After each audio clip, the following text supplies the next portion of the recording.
Bueno, vamos a dar paso a la mesa de... Let us start with the closing panel, the last panel of this very intense meeting. In this question, do we estimate truly all value that innovation gives us? Cristina has the floor. Cristina Avendaño is from the Federation of Scientific and Medical Associations in Spain, Facme, and she coordinates the medication assessment. She's the best person to moderate this panel. Cristina, you have the floor. Thank you. Thank you very much indeed, and thank you for inviting the Federation of Scientific and Medical Associations in Spain. I think that so far in this meeting we have discussed how to determine the real value of medications, how to translate this into decision-making in healthcare. And now we have a round table trying to bring those concepts to the reality that we use in Spain, to undertake the translation of the value of medication in price decision or investment decisions. We have three brilliant and outstanding speakers, economists in training and economists of healthcare by vocation, since we were talking about a perfect marriage. I'm going to introduce her. First, Marta Trapero. The speaker's CV is included in the documentation. Right now, she is a professor and investigator in the Economy Applied Department of the Law, Economy and Tourism, University of Lleida, Catalonia. Álvaro Hidalgo, president of the Weber Foundation and a professor of the Economic Analysis Fundamentals in the University of Castilla-La, and the one closer, not closer to me, but in the end of the table, Pedro Luis Sánchez, who is director of the study department in Farmaindustria, the Spanish Association of Pharmaceutical Industries. To open the round table, I'd like to underscore the opportunity that this debate on the value of medication lands specifically in Spain and propose improvements to the system amongst all of us, because I'm sure you agree that we are facing some change engines. The first change engine is that we have insatisfaction publicly expressed by the different stake parties, physicians, patients, industry, administration, on the system about access. There is a delay in decision-making into incorporation into the portfolio of medications without equity access, and that individual patients that direly need this medication and a delay of 15 days is too much.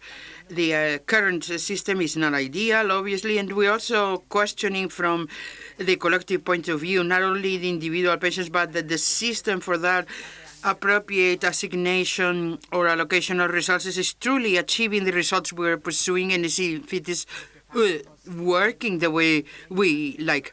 From my Facme association, we have published some proposals for the reform of the Guarantee Act. And as Facme in this document, I'll underscore just two. The need to improve, according to Facme, the current problem, which is the lack of expert physicians in the clinical assessment of medications, and the lack of participation of the patients particularly. And the second issue that I believe is important that we pointed out in the document is the need to review not only procedures but the system itself where these procedures are being used. Because it's not only a question of increasing scientific rigor and transparency in the procedures, but to set up a new system so that the responsibility and the activity may have its best accountability between liabilities, and we can compare the true added value, the economic assessment, the decision-making with liability and justifying and explaining the decision that was being taken and the responsibility of the purchasing affairs for healthcare system, which is not ideal as it is now in the administrations. So we really have to talk about it and discuss proposals of improvement to the system, and it's particularly appropriate to do it right now. It's perfect timing. There's different opportunities because you could say you're an optimist. But yes, it's true. There are two very clear opportunities, in my opinion, ahead of us. First, the reform of the law or the Act of Guarantees that has to be passed by the Parliament by the end of the year because it's part of our commitment in the Resilience, Transformation and Recovery Plan, and to adapt and get started as a country to start to participate in the joint clinical assessments as determined by the regulatory framework of the healthcare technologies assessment. We have to get prepared to participate in this joint clinical assessment with a position of leadership and uptaking all the assessments, and not passive assessment undertaken by 3 other countries, but being active, playing an active role. So we have a relatively short time to get ready our own healthcare system for this participation. But I am optimistic, okay? The time has come for proposals, and so I'll give the floor to the 3 economists in the floor. Maybe you could have a first approach and position and propose, and then we'll have a debate around the issues we have mentioned before. Marta, your first posture or attitude. Thank you. Thank you very much for the invitation to be here. I do have to clarify, and I've shown this in all the slides, I am a professor at the University of Lleida, even if I am a member of the advisory committee to the Ministry of Health. It's very difficult to separate the 2 jobs. So my opinion, which I will convey, is the one that I always express an academician when asked about it. Okay, a few reflections. The title of the panel says, the economic regulation in Spain does estimate the whole of the value contributed by innovation. Estimated, well, you know, estimated should be by the offer by the industry to estimate the value, right? And what we're discussing here, what is really my interest and I believe truly relevant, is the assessment process. And we have to focus more on our findings. The value estimation is indispensable, but we're talking about assessing the value. And we talk about this. There are 2 things that we have to remember all the time and that should always be present in the back of our minds. One of them is the concept of additional relevant clinical benefit, which we may discuss later, and secondly, uncertainty. We don't give the necessary importance it has. We talk about value, how to define the value, and then how to transform this value to measures and parameters in healthcare outcomes. But one of the biggest problems that we have in Spain and many other countries is the uncertainty. The uncertainty conditions the decisions that are made in price and reimbursement. So this is this diagram. Innovation does have to be measured. We need parameters. Innovation needs to generate value in health, and the value in health has to be measurable, and for that we need parameters and measures. And that's actually very important. Oftentimes we say that the value of innovation couldn't be transformed or quantified for its assessment unless we define beforehand indicators and parameters that truly showcase the healthcare benefit that the innovation is contributing. I'll focus on 3 things for the next slides. First, the assessment system.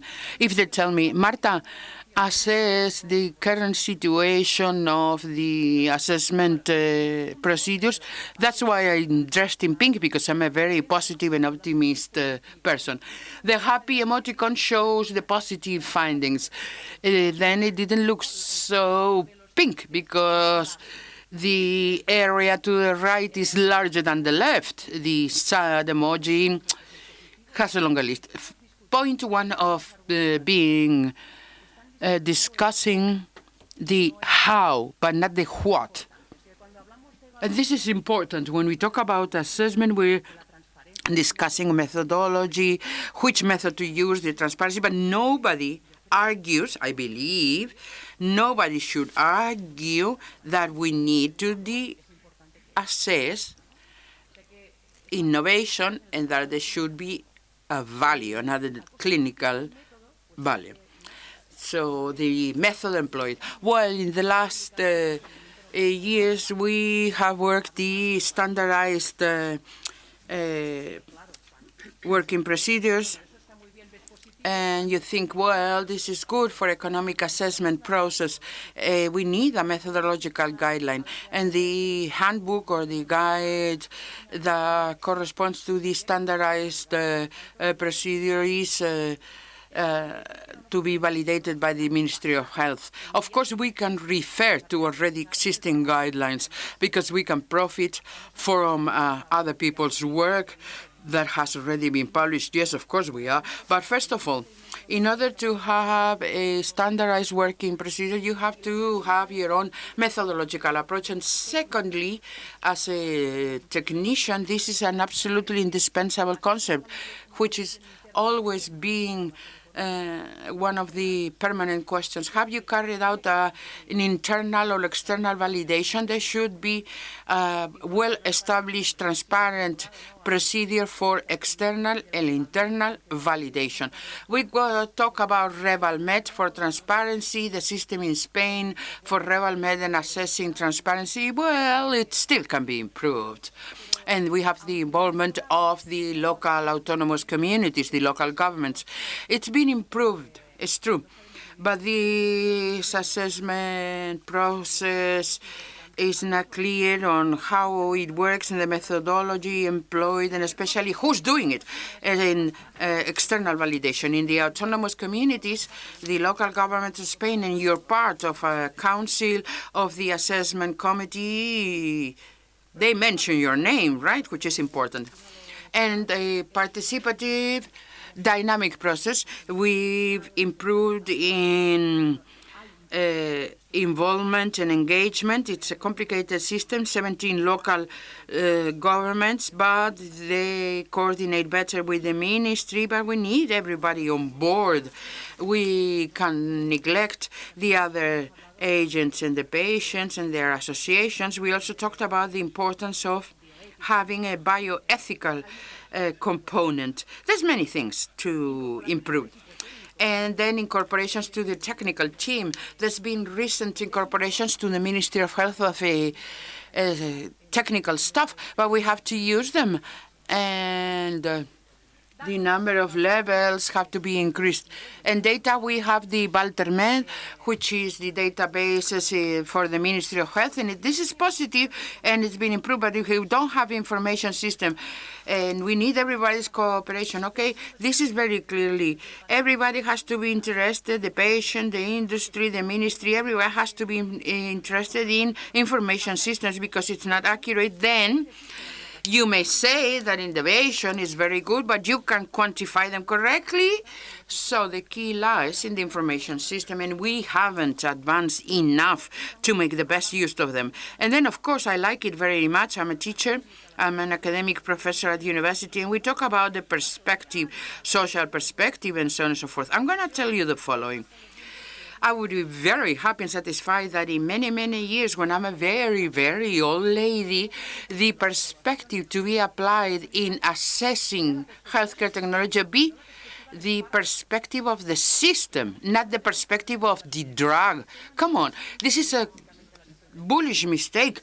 The perspective of the drug is not including only pharmacodynamics. No, the overall point of view and involvement of the healthcare system should be included. And we are evaluating and assessing before commercialization, but how about afterward? Nobody talks about the post-assessment. When we quantify and define the projects and they tell me, Marta, would you like to participate in a European project? This is my world package concerning the economy.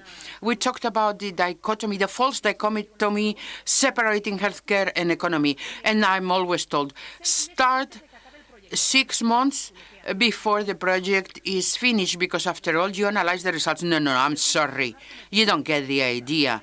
I have to start for the very beginning, as we see on yellow. Where do we start? At the very beginning. Come on. That's where the data are gathered. You think the economic assessment should be separate from the healthcare assessment? No, I'm sorry.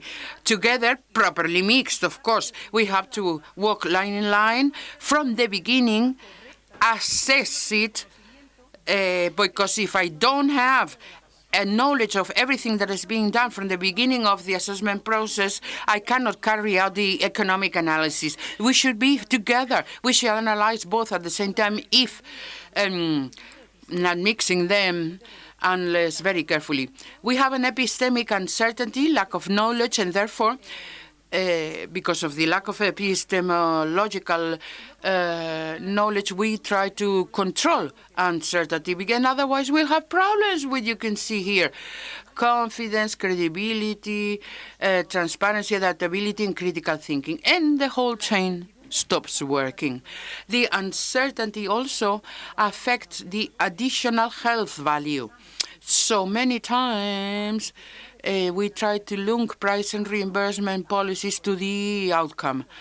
Agreements of shared risk and this kind of stuff. Maybe we should think about alternatives and intervention models that are really linked to value by means of uncertainty. We need a guide to cope with the uncertainty, especially because of the innovation in the last years. We're all very happy to have this innovation, of course. And there is another point for discussion, which I believe is key, and it is a problem currently.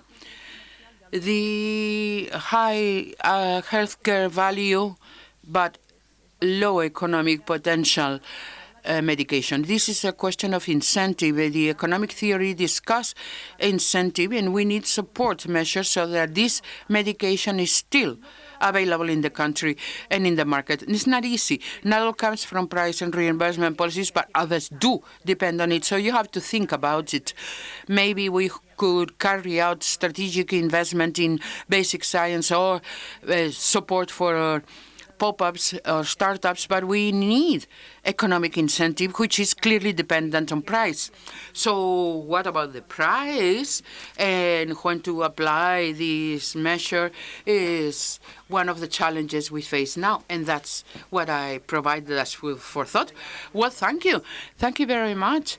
You have pointed out several areas for discussion and insisting on this so that we share a common language, the separation of the clinical and economic assessment. We totally agree they should not be separate but mixed appropriately, of course, meaning that each dimension has its own results, and the economic needs the clinical assessment, which has to be part of the same system in its economic analysis. And what we have to preserve is the bottom line, or the P&L bottom line that we had from one area and the other, which is one of the system that we have now with the position papers that cover both aspects. The economic and the budget decisions condition the clinical assessment. And that's what it is when I talk about mixing properly. I'm starting the debate before giving you the opportunity. Please forgive me, Álvaro, your first approach, first comments. Thank you very much indeed. I also have to thank Farmaindustria and the Ramón Areces Foundation for the invitation to participate.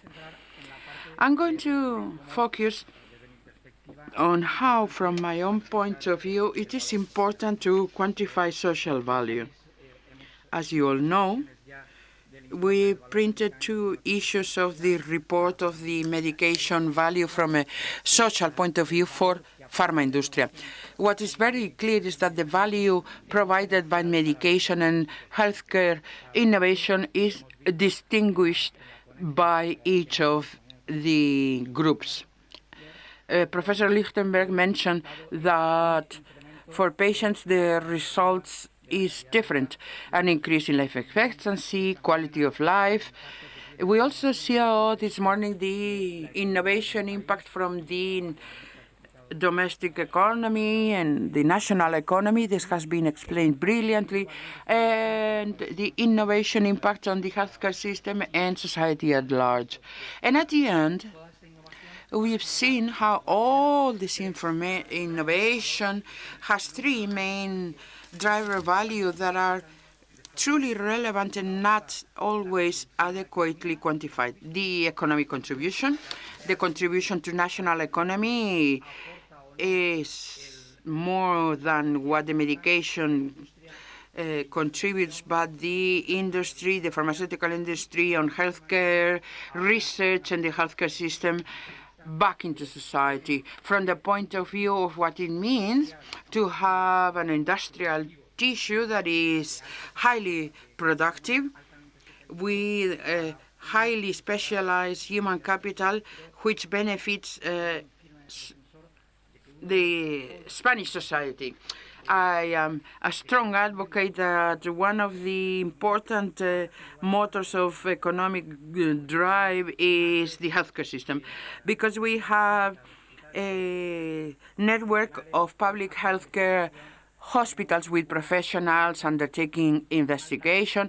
We have a high turnover of clinical trials, investment and R&D, and what is really missing from my point of view is to be able to work on the following. Transfer from basic to applied investigation, a public-private partnership that will develop and present results in our country in a more direct fashion. On the other hand, the effect of healthcare technology and medication as resource optimizer tools.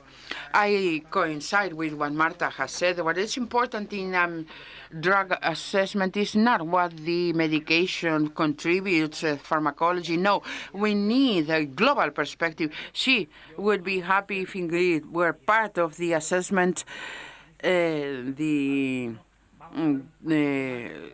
medication. I'll join you in the optimistic attitude, and let's try to include the social perspective as well.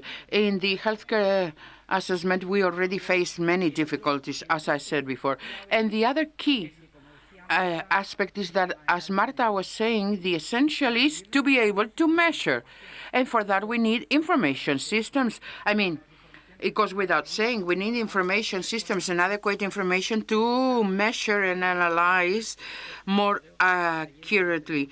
And also specifically the post-commercialization assessment, where these information systems are direly needed. But what about the outcomes? What parameters and variables are we going to measure and incorporate? I think it would be very important to integrate not only clinical variables, but other type of parameters that also have an effect on the results and outcomes. The variables that also matter to the patients, and not only quality of life. We need to start incorporating from the beginning in clinical trials the holistic patient consideration to really capture the non-tangible part of the outcome. If in investigation and innovation in clinical trials, which is the main evidence pillar for decision-making, we don't incorporate measures that analyze this social value, it's going to be very difficult to reach any decisions with a wider perspective than just cost effectiveness, and we need to work on that. As I said, the potential cost saving is very important, from direct healthcare costs, overhead costs, indirect healthcare costs, and also the indirect effect with non-tangible factors, which is what I'll be focusing now on the next. So what's the problem? From my point of view, I agree with Marta that we've been preaching in the desert for many years, and in 10 years' time we'll probably be repeating the same, which is quite a disgrace, because we do have a possibility of changing things. In my opinion, the main problem is the silos approach. We assess from silos independent perspectives. We only take into account whether it's primary care, drug, and what effect it will have in primary care. But if it's a hospital-use medication, we carry assessments differently. The Genesis group is focusing on hospitals, for example, and we only take into account the point of view of the hospital treatment. Sometimes if we have the perspective of the regional healthcare system or the Ministry of Health, it's a wider point of view, but still patchy and partial. Or we could focus on the medication, but then we neglect to take into account the impact it has in specialized care, primary care, hospital admittance, and we also were discussing how the innovation is incorporated, such as the CAR T cells. Does it have an impact on the analytical accountability? Do we need to develop a specific methodology and projects that once the innovation comes to the market or the cost inside the hospital changes the contractual agreements? Some people are doing it in other countries, so we should do that. To go beyond this silos approach and to advance. So let's bring them down. I'm sorry, destroy them altogether so as to have a much more holistic and cross-sectional vision. And if this vision only considers the healthcare system, at least we would have taken an important step forward. If we want to look for a wider perspective, we'll try to include also social value, value for the productive system and for the pharmaceutical industry.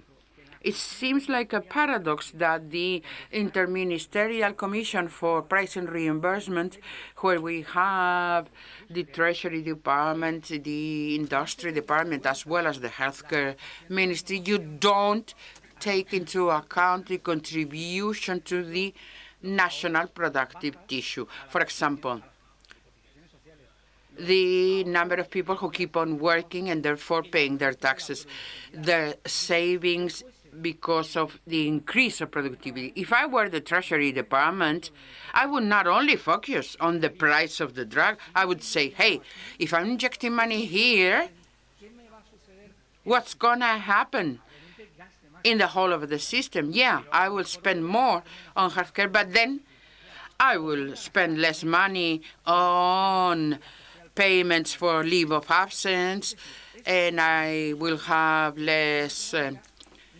sick leaves, and I won't have to pay for that. So in the economic analysis, we have to do a wider approach because the decision makers don't take it into account. And when they decide whether to finance and reimburse a drug, you are deciding with only part of the system, and this endangers sustainability, not only for the healthcare system, but society, because we're all taxpayers to the national healthcare system. So that's my message. Break away with the silos, bring them down. And this is fundamental, because innovation generates effects in many spheres: clinical aspects, social and economic aspects, issues with the quality of life, and, as Marta said, benchmark against other places. We don't have to reinvent the wheel. At the Weber Foundation, we have drafted a report to assess how innovation is being dealt with in 14 OECD countries, the method and the process. And in the process and in the method, there are consequences in access to innovation. We have seen that Italy a few years ago was well behind in access to innovation, and nowadays it's one of the countries where there is a greater influx of innovation. They change the process from the point of view of financing, decision-making procedures, and monitoring and agreements of shared risk in the case of uncertainty. We have seen this with Sweden incorporating social perspective, and the Netherlands that has susceptibility thresholds conditioned by the seriousness of the disease, which is 80,000 euros for QALY.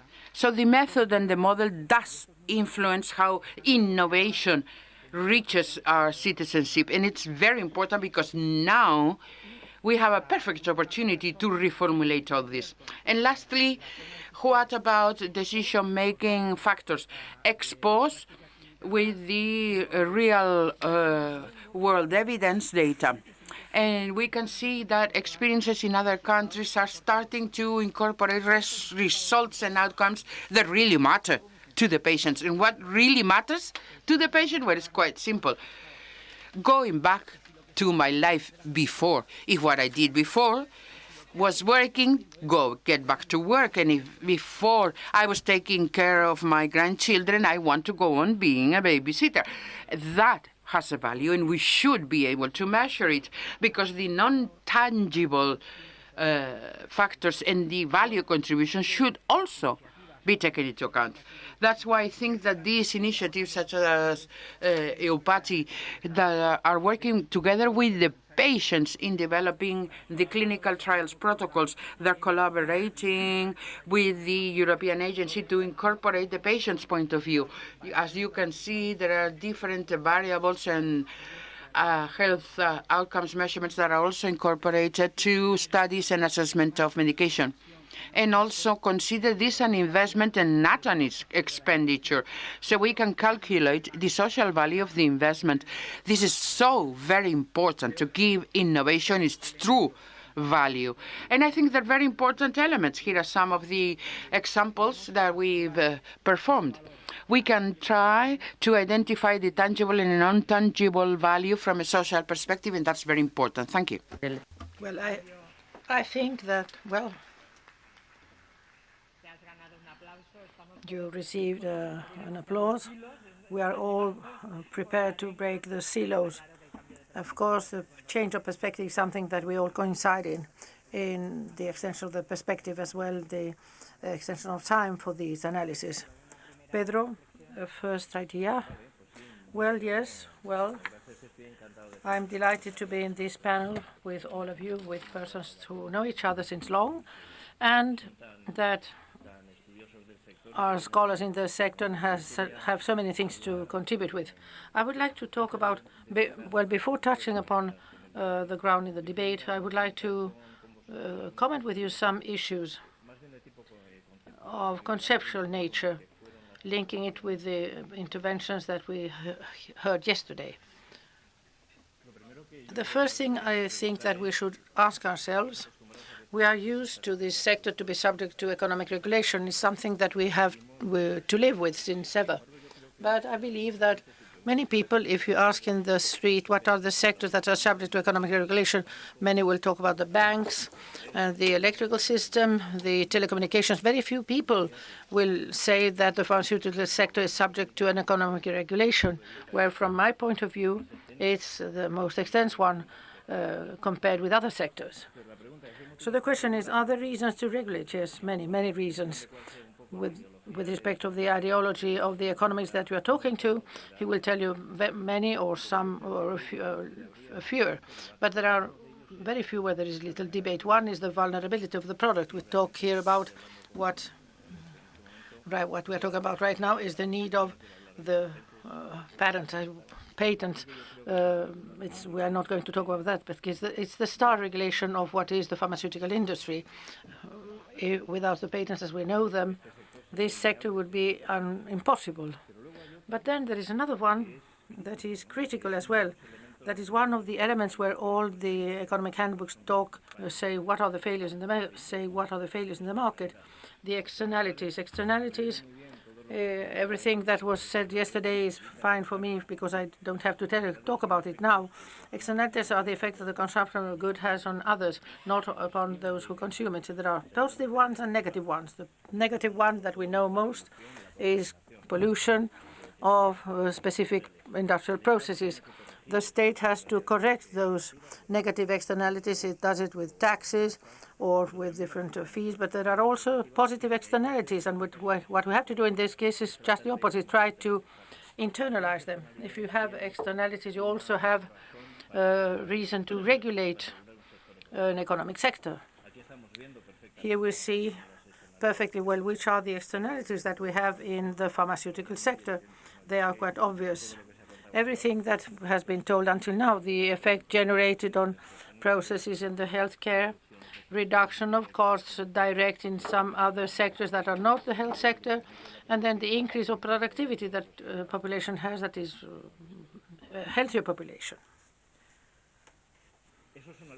These are some reasons, and I also show what are some of the goals of regulation. There are many more, but I think that in those two we will not see too much disagreement. One of them is the regulation wants to guarantee efficiency in the operation of the market. There is regulation because we believe there are externalities. If we don't regulate them, those externalities can make the system to be non-efficient, and the regulation tries to correct that.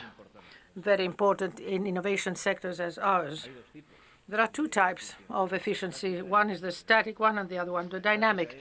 The static one is that all the economies are used to deal with. But the dynamic one in this sector is critical, and the dynamic means that the regulation has to guarantee incentives to innovate. If those incentives are not guaranteed, we can't do anything. It is not possible to talk about an efficient market if it's not efficient from the point of view, static and dynamic point of view, both. And the next goal of regulation, well, I believe that the next goal is to guarantee that we know the value that the drug is contributing with. And I put all the value given by this drug. I think this is absolutely fundamental. What you want is to, there is always regulation. The regulation tries to imitate the market. As a perfect market couldn't exist, the regulation tries to imitate that market. If you try to mimic that market, from my point of view, I think that any one of us, when we make a decision of consumption or of investment, we do value everything, the pros and the cons, before entering that investment. We can't do it differently. Well, the question is, which is the reason for which one regulator will not be willing to evaluate everything or assess everything, the whole value given and all the costs and all the benefits? I don't think of any. That's why it's fundamental to think about the silos and say, if you only focus on a very small part of the value given by the drug and you not extend it, what is going to come out from this evaluation is going to be biased. And this is something that certainly will cause more damage than good, because we talk about the benefits of the regulation, not the cost, and the costs do also exist. Well, once we've seen that, I think it's fundamental to say, and what are the principles for a good regulation? I'm not going to invent anything here. This is a study that was done in the OECD in 2005, when they mentioned all the great experts of the OECD. It's a great institution that writes a lot about economic regulation. This is the summary. These are 8 points. I wanted to point out 2, the point 3 and 5. I have them here in Spanish in order to see it with you. The good regulation principles produce benefits that justify the incurred costs. And it's very important what they say in the black letters, considering the distribution of effects in the whole of the society, and bearing in mind its economic, environmental, and social effects. And here there is very little discussion. The regulation it's quite clear that the regulation has to envisage all these sectors. Otherwise, a main principle is not met. The regulator is accountable for the society, and the society is what he has to have in mind all the time. And then number 5 is promoting innovation through market incentives and focus goal market-based objectives. This concept of dynamic, you have to guarantee that the market we promote innovation is not going to be saying as how it is now. We have to guarantee this type of incentive. The question is, basic regulation that we have in our country in the pharmaceutical domain, does it cover, from a theoretical point of view, all these aspects? Does it talk about the social value of innovation, or is this only focused on a more reduced aspect? Well, I don't discover anything new, I suppose. This is the Article 92.1 of the guarantee law of this text. You have the 6 ones that are absolutely fundamental. We can look at them: severity, duration, and sequelae of the different pathology for which these drugs are indicated. The focus concerns the severity of the pathology, specific needs of some groups, for those for whom the therapeutic alternatives are not the optimal ones. But in item 3, that's when we include the social value, therapeutic and social value of the drug. It mentions the incremental clinical benefit and its cost-effectiveness relationship, because the clinical incremental benefit is what around which the whole economic evaluation is turning around. This incremental benefit of a drug is what is going to tell you how the life expectancy of a series of patients is going to improve, and those adverse events and those health problems that will be prevented by the drug, how they are going to affect the whole of the health system, and this better health of the population, how it is going to lead to a greater economic productivity. The clinical incremental benefit is clearly the critical aspect of everything that has to do with the economic assessment and the basis for the regulation. The next one is the rationalization of the public expenditure aimed for pharmaceutical delivery and budget impact in the national health system. Here is one of the things that are fundamental. All this, you can read it in different manners. What I read, I don't see that it's reduction as far as possible of the public expenditure. Rationalization is an issue. It's not always so. It's not spend less, it's spend better. That's what is the fundamental goal. But when we talk about the budgetary impact in the national health system, it has to be that. All the budgetary impact, not only looking at what increase of price of the drug and multiplied by the amount of additional units and reduce what you stop consuming from the old drug. It's throughout the whole health system. It's fundamental that the health system knows if a drug is financed within the system, what are the costs that can be prevented, because otherwise it's not right. Existence of therapeutic alternatives, that's quite obvious. The therapeutic alternatives, I think, are in the fundamental core of the therapeutic competition between different products.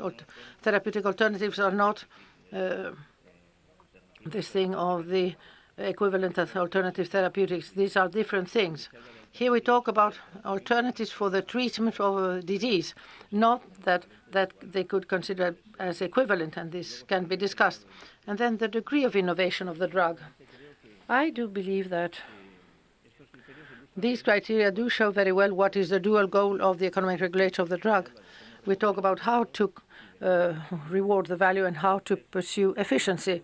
From a basic point of view, it's in the Spanish legislation, the keys that have to lead me to go from this theory to practice. From my point of view, yes, it's possible that we should include somewhere more, clarify and remove, but what we have is quite a bit. And I finish with this one. This is a quote from the report in the Weber Foundation, but I'm unable to read it. I'm going to see. Well, it says, the social value of pharmaceutical innovation should be measured jointly through the effect on the results on health and the quality of life of the patients, the impact on the individual expenditure and social expenditure that are prevented, including improvements in the labor productivity, and then strong links that do exist between the health of the population and the economic growth of the countries. We always talk continuously from my point of view, of externalities. And externalities are a serious problem. And the regulation needs to bear them in mind in order for, in the language of the economists, internalize them, so that it is good to know what is the reach of these externalities and when to decide if a drug should be funded or not, and at what level of price. This has to be borne in mind in the analysis. It shouldn't be a driving factor, but if this is not measured, in spite that it is complicated, if it's not measured and not taken into account, I think that the work of the regulator, well, I think we have to bear in mind his work. Yes, always. And not just within a small part.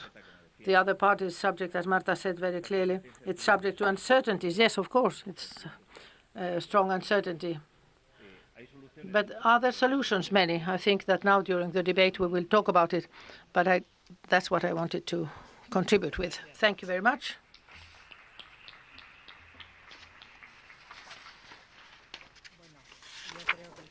I believe that the social perspective has been well dealt with.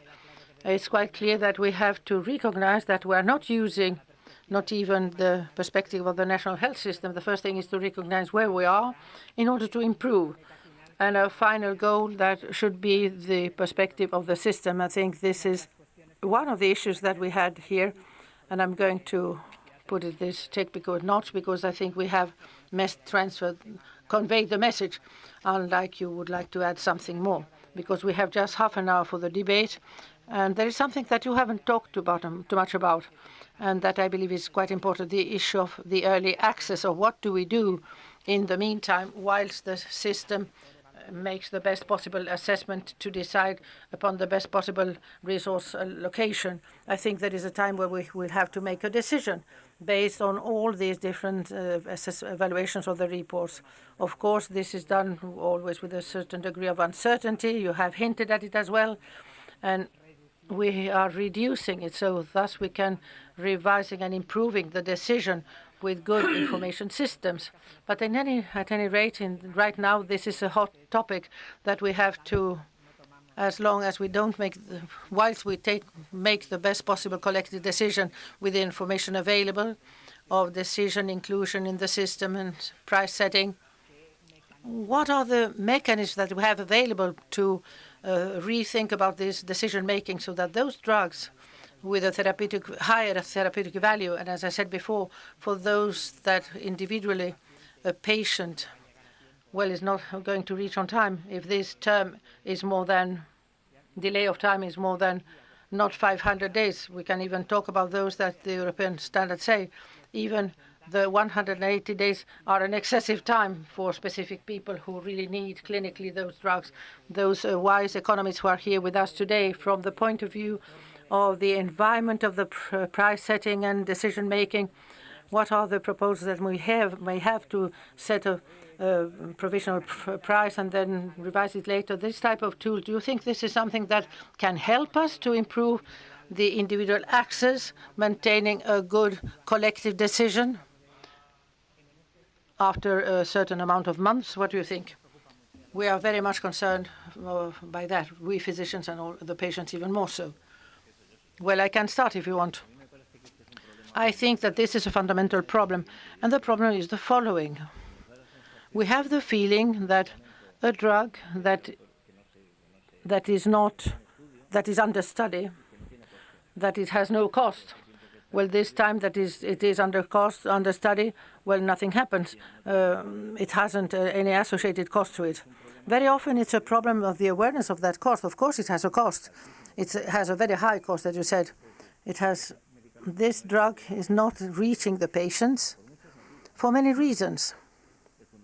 The fundamental one is because it's under a process of assessment, evaluation, that wants to be very comprehensive. So I'm not against these assessment processes to be exhaustive, but I believe as well that we can't exhaust all the possibilities of analysis before. I think we have enough tools that can allow us this early access for these drugs that are very well identified, by the way. They have already all the medals and all the different references that do support it. So we have to assess if those drugs if it's possible to give that early access to them, and then from there on make a strict follow-up of the contribution of those drugs and the balance that you can have in the practical setting. I think that this is a problem that we don't attach enough importance to. We talk about 500 days as if this is nothing, or if it didn't have a cost. It's just an average. Within that average, you have everything. You have some drugs that have been a long time waiting. And I think it's a problem of awareness or perception, not a real assessment of the cost. That is meaning for the society, once again, not having those drugs. That there are no solutions. I think that there are solutions for this. I think that quite standardized solutions is not an issue of having to make great innovations. I think it's enough somehow to identify them well. I think that the clinical additional benefit that is relevant and is very important, and then design a scheme in which we can measure and set a price to these drugs. Another contribution? Yes, from my point of view, I think there are two aspects that are differential aspects. On the one side, the part of the regulator that we've seen both in the EMA and the FDA have fast-track processes of conditional authorization, accelerated authorization as well. And this is generating problems for the decision makers from the point of view of the price setting, because they are facing innovations that access before having a totally fully guaranteed evidence. There is benefit is guaranteed, but there is a lot of uncertainty, as Marta has pointed out, and I coincide with her. And it's that uncertainty, I believe, that in the future is going to be greater.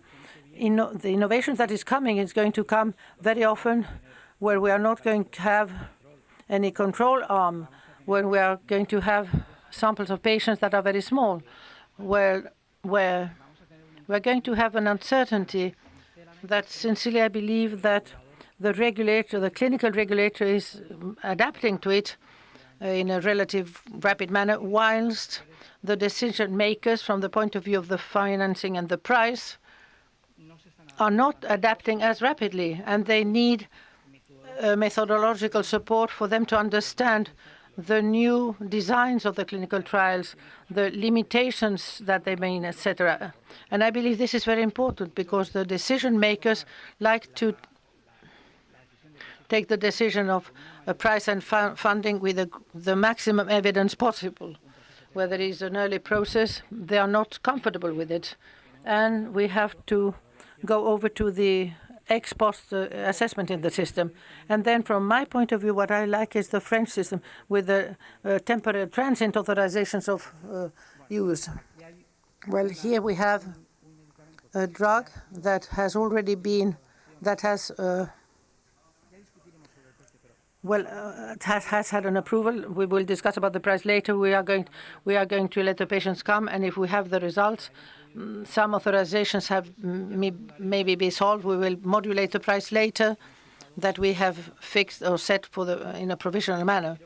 And I think that this needs a maturity from all the systems, from all the stakeholders, because in that early authorization process, the uncertainties sometimes we are not going to be in favor of the drug, and we will have to take out this drug that has entered, and we are not going to be able to keep on using it because the evidence or the price are not worthwhile. So I think we need a maturity, a very important maturity from the patients, from the industry and the administration, in order to convey properly how the decisions are made and why sometimes we have to remove something that has been incorporated on an early basis from our system. And this is not easy to do. Understand the authorization is temporary to enter and exit as well. So in Spain, we have a system of temporary authorization, but we don't have the temporary funding because this is foreseen in the decree but the one of approval. But what is not foreseen is the accompanying of the temporary funding to enter and exit, and I believe it's a very important factor. Marta, I don't know if you would like to add something. Yes. Well, I'm going to say something, yes. I think it's a very important issue. And I think that we've said many things that give some clues. I believe in the early access, yes. I like very much the French system at that respect. But of course, we have two problems with early access. One is that we have to think what are the criteria in order to have that early access. The most difficult thing here is to think what drugs, although it's very clear, now it's very clear, but the system is changing and is dynamic. So we have to think about some criteria that really, because then change them is going to be much more difficult. The criteria for me, the criteria that are the key ones, and then the silos as well. Well, I believe that there will not be any early access, or the early access will not be working linked to funding if we don't break, as we have to break the silos between primary care, specialized care, etc. We have to break the silos we have in this country. I think it's something cultural between the different agents. Until we don't have a level of trust and confidence in the good professional meaning among the different agents, that you have the industry that knows clearly that this can be today but not tomorrow. And then you have the people from the ministry that sits with you and say, we are going to talk about this. We are going to sit down around the same table. This is not going to work. So it's a problem of breaking the barriers of the silos. We have to work in being around those tables, all agents together. And this is absolutely key, because otherwise nor early access nor criteria, the famous criteria of the article that we all know. I was thinking, if you put those criteria, but I can interpret perfectly well another definition of those criteria. Where are those criteria defined? And I hope that the law is going to do that, because those criteria have to be defined, because I may interpret one thing and the other another thing. The criteria of access have to be defined, very well defined, because if we don't define them, we are not going to do a good job. And then it's very much linked to uncertainty. I repeat that again. For me, when we talk about assessment and evaluation, is uncertainty. And as we need a guide of methods, and this is much easier for the technicians to write a methodological guide for the ministry, here the most complicated guide is the guide of uncertainty, that there should be a guide in the ministry that helps, assists to draw what happens when you have different levels of uncertainty. I'm in Catalonia, in the commission, where we include or not the drugs in order to speak more informally. And we have many drugs that come with data from phase 2 in the trial. So more uncertainty than that. And it's true that we have to make decisions with those drugs. We have to do the same with the other drugs as well. For me, it's an issue of uncertainty. That's a problem of not knowing how to measure well uncertainty. And this happens in all countries, not only in Spain. But what happens is that we are lagging somewhat behind due to our own organization, our lack of assessment culture, because this is another thing that is characterizing many things in us Spaniards. But one of them is that we don't like too much to self-assess us or self-evaluate, because we don't progress, and the non-communication between the different stakeholders and agents. Well, I think that the key for us to be able to make decisions, assuming the uncertainty, is that professional dialogue between the different parties and the strength in measuring and revising the decisions. This is what is going to allow us to be relaxed in early decisions, assuming uncertainties, because we assume the mistake or the error during a specific time in which we are going to revise our decision. So, Pedro. Well, I think that Marta was right, has hit to the right spot. In those two issues are absolutely basic. Uncertainty, the conference yesterday from Anton Costas, uncertainty, when you just have to command the regulation where there is a lot of uncertainty, the only thing that works is collaboration. Collaboration has problems. Well, we need that trust between the different agents, among the agents, and the trust is only achieved due to the fact of working together. There is no other alternative. So this is a path that clearly in the regulatory Spanish system related to drugs, there is still a long way to go and a lot to build as well. Well, it is very important right now, the professionalization of the system and professional respect upon the parties. This has been mentioned in many improvement proposals on improving the rigor of the assessments and the transparency. And this would be a clear leverage to improve confidence and a relationship or trust between the different agents. I'm sorry, I don't remember any longer. Okay, I'm being too interventionist. Listen, I was going to say something. I think that one of the key things concerning uncertainty is the risk associated to it.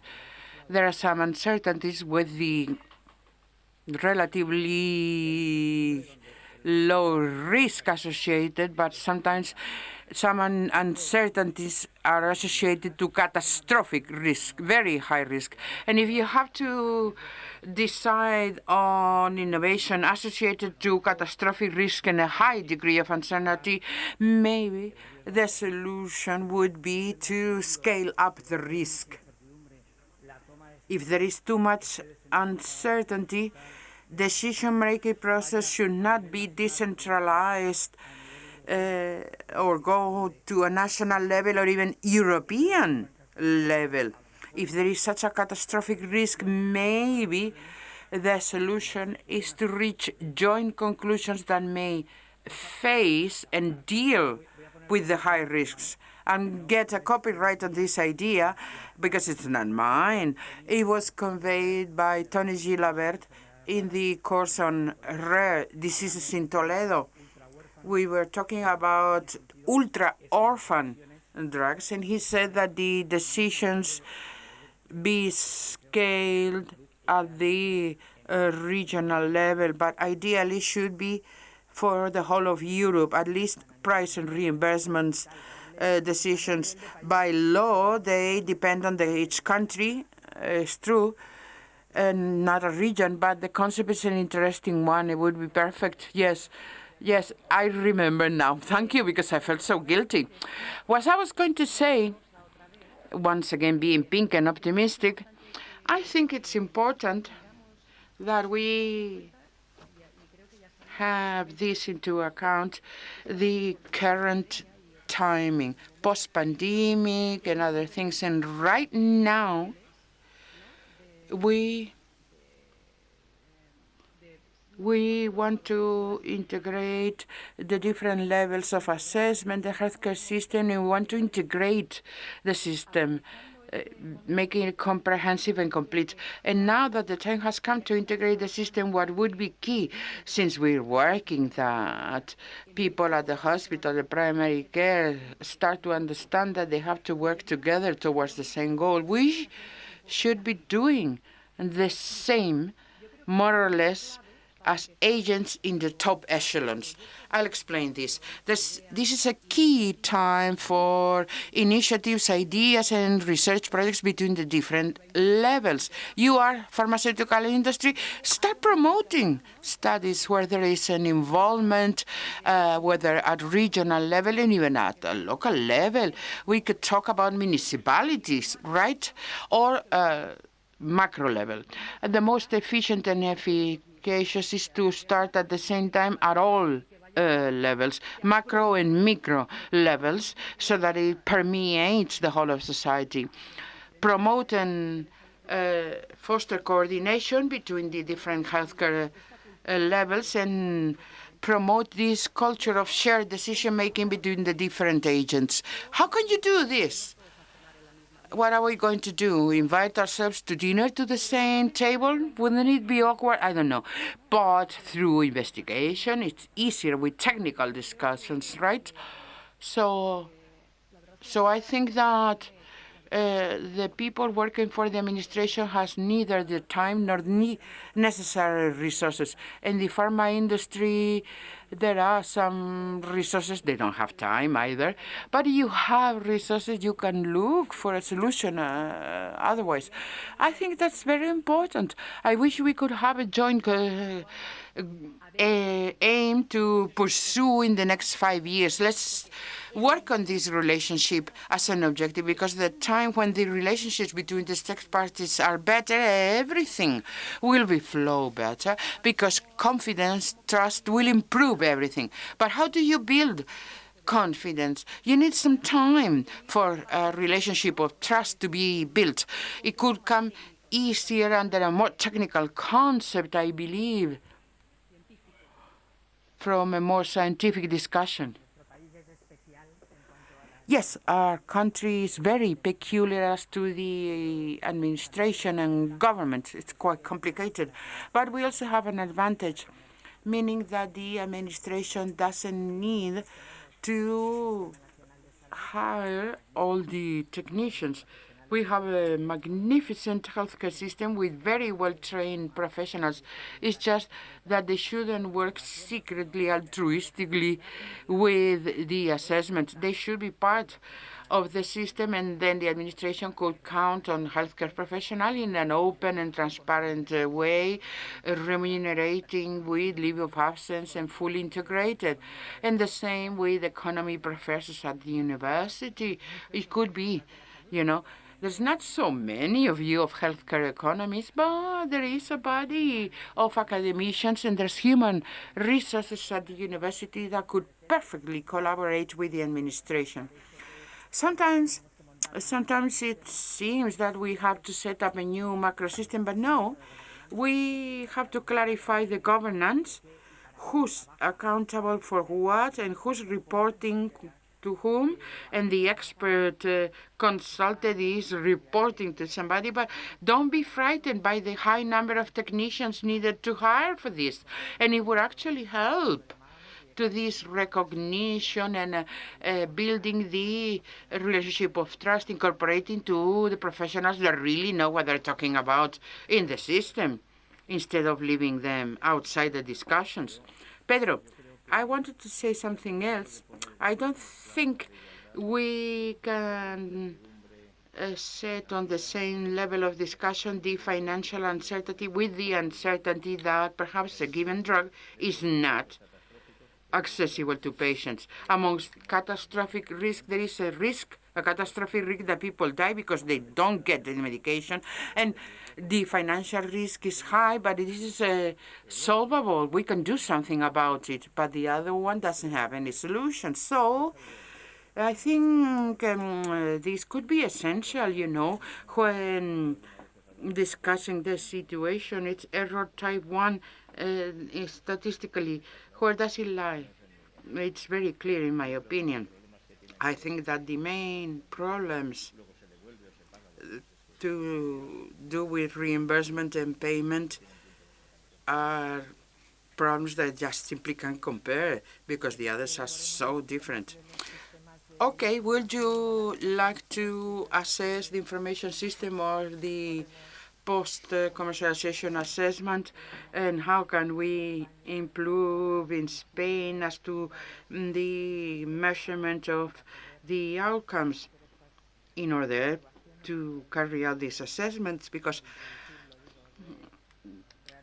it has a lot to do with what you said with rare and ultra-rare diseases, how the information should be available with a value, added value contribution, and therefore it's not obtained from medications but registries of the disease, and it should never be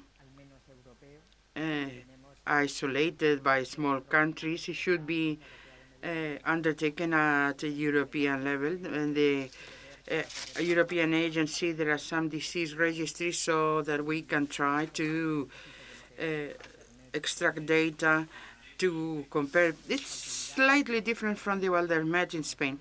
It doesn't have that capability. So we really have to improve with the secondary use of the healthcare data, creations of registry corresponding to the disease, not the medication, so that the administrator and pharma industry could get the data out of it.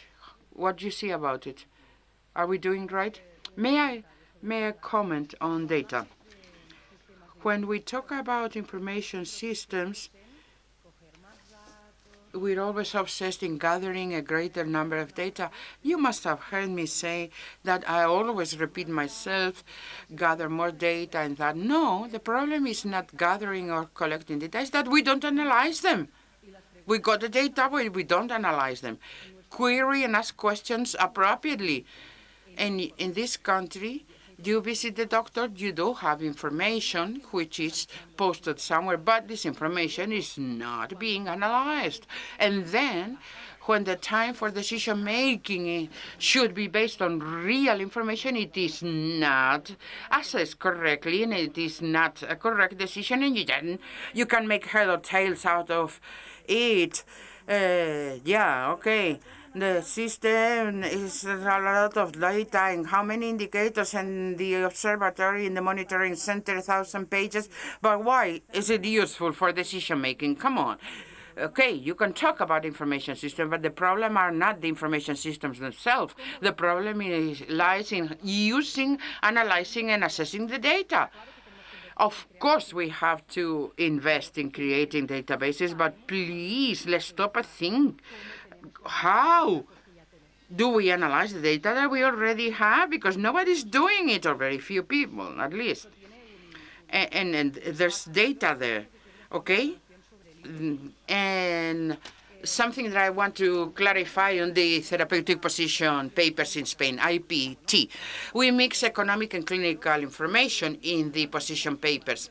And the information of an IPT comes from many different sources and different reports. And different reports, analysis. And I think that the problem of the position paper is how the information is being disseminated. Is it transparently being showed? We are not satisfied with the transparency and the way they're displaying the information. And I'm saying this because there are different information sources, and in general, it is not a product which satisfies everybody. At the end, we see the papers of the position paper, IPT. But surrounding it, there's a great deal of information. Once again, we should be sitting down to discuss which information is relevant and how to disseminate the message. The information in the position paper is good, I'm not saying that, but which information should be depicted and how you display it, because otherwise you obtain a product that is not satisfactory. And it seems to be a hodgepodge mixture of everything. It may be that is not such a hodgepodge mix, not as heavily mixed as it is displayed, but I think it's a question of accountability and transparency, and we have to identify liabilities and responsibilities for each part. Yes, I agree. If clinical assessment in the sitting down together for global discussion, the added therapeutic value in the final draft is not purported correctly and is dependent on the budget managers, well, it would change. Once the product is launched, it would not be the same. And have an opinion information system or the position paper. IPTs in Spain, therapeutic position papers. We hadn't talked about it, together but mixed properly, as we say in Spain. We've always advocated for the two legs belonging to a different audience with sometimes different objectives. I think that in order to have a solid economic assessment, you need to be aware of the clinical benefit given by the drug in comparison to the others and so on. And the information on the clinical benefit given by the medication is useful information per se by itself, and hence onwards the information provided by economic assessment is useful as well. It's just that having them separate, stating this is the value that the medication provides in comparison to the others. You rank them, and you get a ranking in terms of safety and efficacy of the drug. But if you include the economic assessment, you have a different result. Despite being the very best with this exorbitant price will not mean you're high in the ranking in my assessment procedure. That's another piece of information. But if you put it together in a single document, at the end, the economic assessment prevails over the other. The position papers IPT state that this medication has a cost-effectiveness level that is inadmissible, and it would never be cost-effective because of the threshold, but it's increased life expectancy in so many months. And clinically speaking, it's so clear. So there are two conclusions that are different and should be separate. And that's a very important reason why. The assessment comes from Europe. It's coming upon us. The regulatory framework states that there will be an oncological and advanced therapies assessment from an European point of view in 2025. It's like they're trying to repeat the old IPTs. If the objective is reducing the assessments and reassessments of the same unnecessary assessments and the degree of discrepancy that was observed as to the different observers concerning the added clinical benefit, this has to be changed. We have to reform this. This is for the assessment, which is not strictly related on the economic assessment. Europe says that economic assessment is different, and it's up to the member states, and they refuse to discuss that. Yes, we have to reach an agreement for a joint reform, and I think that Spain has a capacity to be a good assessment in compared clinical benefit, and then the benefits obtained specifically for Spain. But we have a challenge from an organization point of view. We need a relationship or trust to use our resources in the country to position ourselves well in the European scope as assessors of comparative effectiveness, both for medications and healthcare technology. Yes, please, brief, because it's a bit late. Can I take 10 minutes additionally? We started 10 minutes late, you know. You shouldn't be making us finish at 1 o'clock. Very quickly. I think that if the European procedure is carried out properly, it makes no sense to have in Spain a clinical IPT. But what happens? My personal opinion is that the two assessments have to be different and are taken with different perspectives. It's just that as of today in Spain, we don't have a specific agency devoted to this. In other countries, there is a specific agency assessing medication. I reviewed the assessments for metastatic breast cancer in 9 European countries, and I did get the assessment process, what the German agency is saying, what the French agency is doing from an economic point of view, okay? The Swedish agency, you do see differences in the evaluation or assessment process. The factors and the parameters that they take into account for decision-making in one country or the other are very different.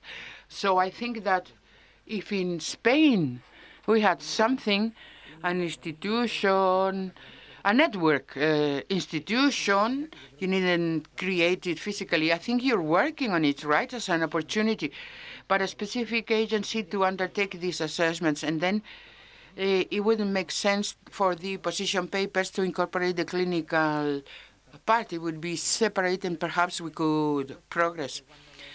It seems that I do not have 10 minutes. Are there questions from the floor? I can't see anything of the room. Lights, please. Are there any questions?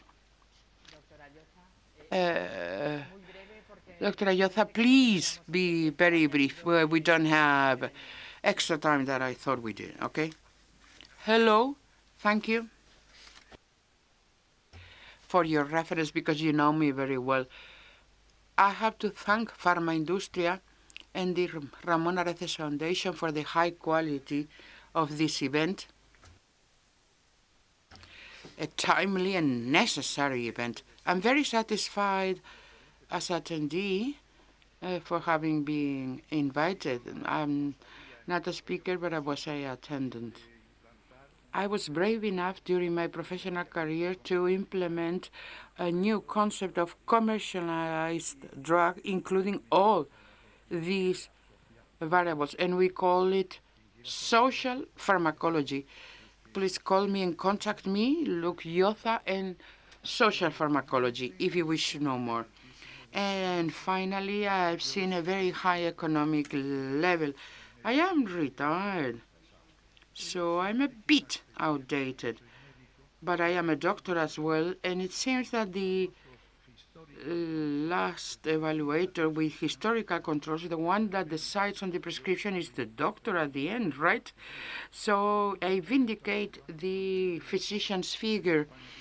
For you say in Spain there's many doctors missing. I am an academician, and I'm so sorry that these 18,000 are not in Spain but abroad. So we do reivindicate these issues of professional earnings, what they make on a monthly basis, doctors.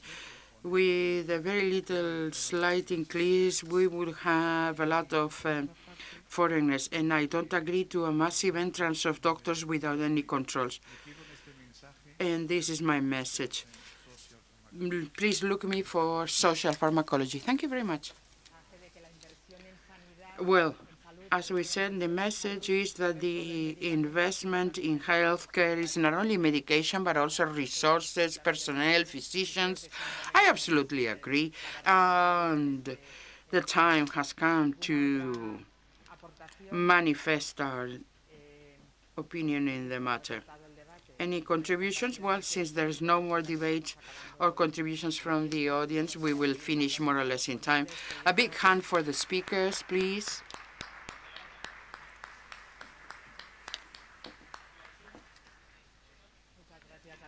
Thank you very much, everybody, and for the attendees as well, of course. Thank you very much indeed. Thank you, Cristina, Marta, and Álvaro, and Pedro. Bueno, Pedro Luis. Yes, we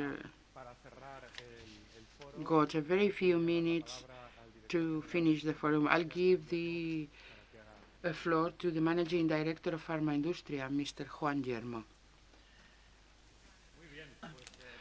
Very good. I have a very good piece of news. It is almost impossible to acknowledge fairly everything that was mentioned here for 2 days. Paco and Jesus Ponce this morning gave us a very good summary and highlights of what we have said in the first forum of the social value of medication.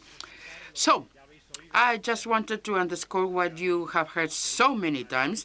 It's just that I like to emphasize it and repeat it and insisting again before I let you leave the room.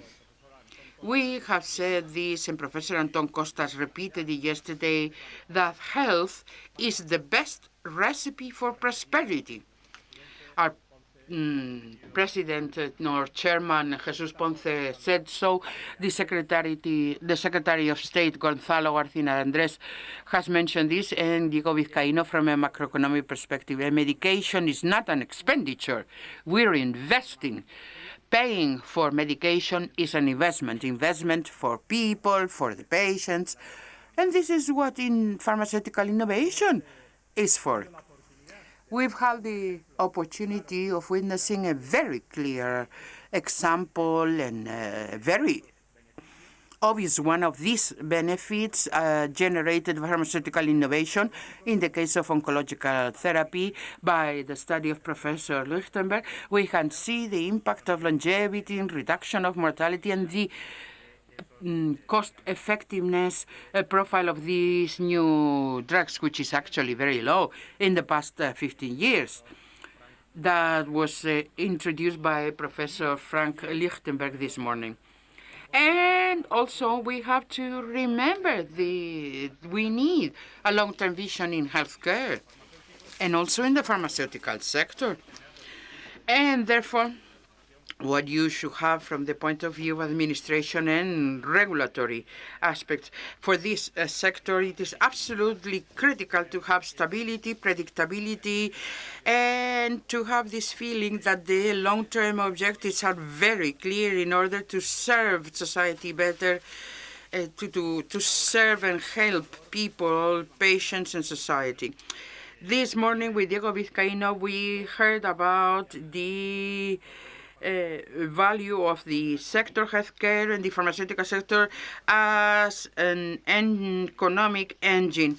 Its healthcare benefits, savings, productivity, positive impact, and also the improvements in equality, social cohesion, and territorial cohesion. This is an equation that whatever way you look at it is always giving us a positive return. And all those externalities that we have to take into account, as Pedro said in the second panel.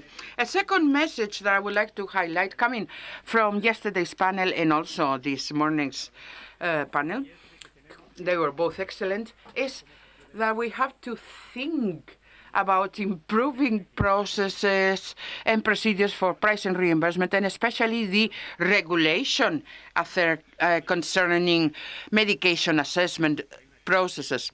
Yesterday at the panel, we thought that the prices should get closer to social value and include them, because that's a way to include incentives into the R&D investment, right? And it's the way to achieve improvements, generally speaking, in pharmacological innovation. Tener una evaluación. At this panel, we talked about independent assessment. The clinical side and the economic side are not exactly separated, but only mixed properly, okay? Which is a clear message, in my opinion, for the future of regulations in our country. And the third message that is very clear in my mind is the relevance of having an open dialogue between all the stakeholders. It is very important to have open and transparent dialogue with collaboration between private and public institutions, as it was demonstrated in clinical trials. The need for joint cooperation is absolutely essential. Well, with these final comments, I sure wish that you have enjoyed our first forum thoroughly. And I wanted to close, first of all, of course, thanking you for your presence here today. I hope that such a dialogue has continuity, as we said. And from the bottom of my heart, thank you to the Ramón Areces Foundation to organize this event in a modern venue and in such very good conditions for this type of meetings. This venue has just been recently used for the first time after the refurbishment, so we were very lucky. And also, we had a good weather for the outdoor activities. And thank the team organizing this event, this team at Farmaindustria that has helped us to set up this event, particularly the logistics, under the leadership of Madrisa Rodrigo, and especially thanks to our great master of ceremony that is actually the very last day at Farmaindustria. In a very short time, he'll start a new professional career as director of the Pharmaceutical Royal College of Madrid. So please, let's give a big hand to all the speakers, and particularly Paco Fernandez, that has been brilliant in communicating this event.